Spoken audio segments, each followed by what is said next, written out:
The object that shouldn't exist, in the cold silence of late 2025, a flicker appeared within the constant hum of background data, a point of light streaking across the telescopic field of the Pan-STARRS array atop Haleakala, Hawaii.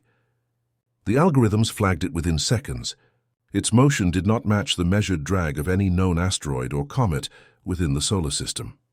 Its path curved ever so slightly outward, not inward, a whisper of resistance against the sun's gravity itself. The report carried one chilling classification: non-gravitational trajectory. When astronomers plotted its coordinates, the realization spread like a slow dawn across observatories worldwide. This was not a body born of the sun. It came from elsewhere, from the void between the stars.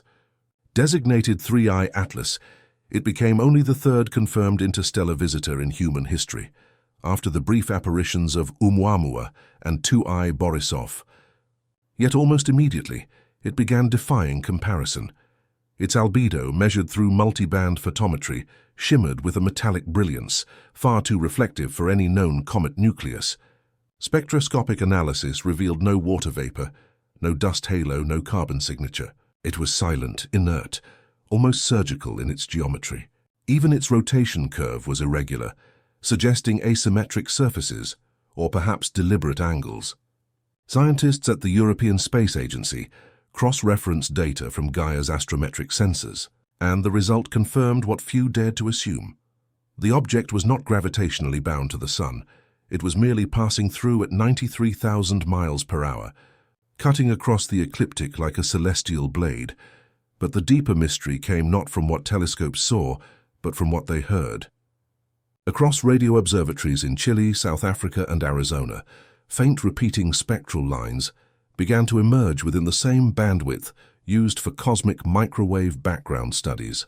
Each pulse repeated in identical intervals, narrow and constant, a perfect harmonic that no natural process could explain. The emission did not fluctuate with rotation, nor with distance. It remained eerily stable, as though governed by something more precise than random thermal radiation. At first, engineers blamed interference, a satellite ping, a local atmospheric echo, or ground-based interference leaking into deep space receivers. But when cross-comparisons between facilities separated by thousands of miles revealed identical readings, doubt began to fracture certainty. The possibility of system error was fading. Through the haze of data and speculation, one fact persisted like a steady heartbeat: the signal was not accidental. It was patterned, periodic, deliberate in rhythm if not yet in meaning. Astronomers at Mauna Kea described it as a whisper threaded through static, a structure that persisted even when filtered against cosmic noise. The story spread quietly at first, a third interstellar traveler entering the solar system. But within private networks, a deeper conversation was unfolding. If the light curve was irregular and the signal artificial, what was the true nature of 3I Atlas? A relic, a probe, for a silent witness of something far older than humanity itself.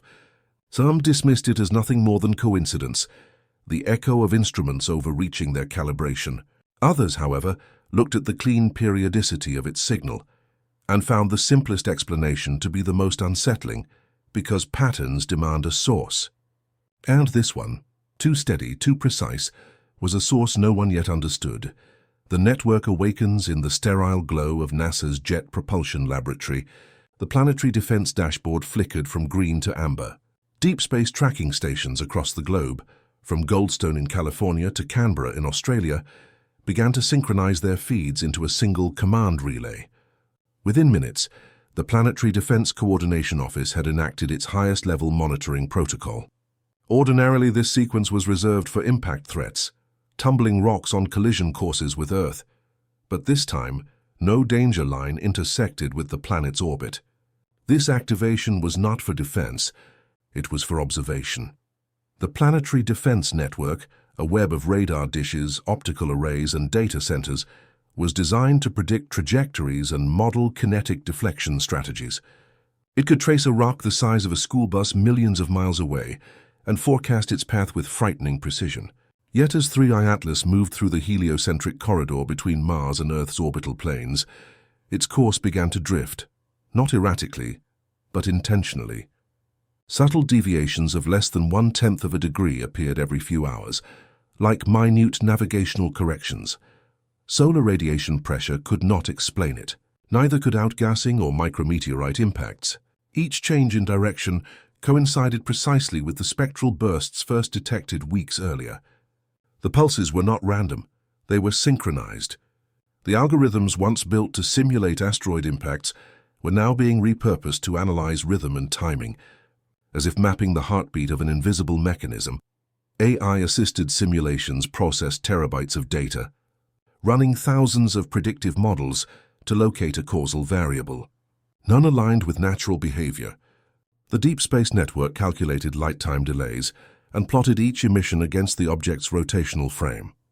The pulses aligned perfectly with orientation, as though 3I Atlas was self-correcting in relation to the Sun's magnetic field. Behind classified channels, internal debate fractured the scientific consensus. Some argued for a physical anomaly, a magnetic core reacting to solar wind in ways not yet understood. Others saw intent, a signal or worse, a form of propulsion. The notion of interstellar engineering remained unspeakable in official reports, yet it lingered in every closed-door conversation. Hours turned into days, and the anomaly persisted. Every adjustment the object made echoed through the signal's rhythm, as though motion and transmission were connected. One cause, one response. Across NASA's control rooms, the phrase began to circulate in hushed tones. It's not just moving, it's communicating. Triangulation algorithms finally locked onto the origin of the emissions. The vectors converged not on the object's surface, but deep within it. A region dense enough to resist radar penetration, yet still emitting measurable radiation. It was as if the object's heart, not its hull, was alive with structure. Destination resolved into a set of spatial vectors consistent with a specific region just past Neptune's orbit. An area long thought empty. No known spacecraft occupied that space. No mission had ever ventured there. And yet, the message seemed to insist. Something was waiting, because the coordinates carried not a warning but an invitation to a point in the darkness where silence itself might be listening. The watchers beyond. Neptune in the silent vastness beyond Pluto, where sunlight fades into darkness and temperatures plunge near absolute zero, NASA's automated telescopes shifted their gaze. The coordinates embedded in the 3I Atlas transmission were uploaded into the Planetary defense network, and for the first time, every optical and infrared eye turned outward, toward the edge of the known solar system. At that distance, even reflected light from the sun is dimmer than candle flame. Yet within the shadows, the James Webb Space Telescope detected motion, faint, deliberate, synchronized. Infrared imaging revealed not one object, but several. A small cluster of bodies, each less than 20 kilometers across, drifting in unison as though bound by a common gravitational rhythm. Their albedo signatures pulsed in exact intervals, too structured to be random, too stable to be natural debris. The mathematical harmony between their orbits suggested coordination, a system of control rather than chance. When plotted over time, their reflections aligned with the same temporal cadence as the 3I Atlas signal. The conclusion formed reluctantly, then spread through encrypted communication lines. This was not coincidence.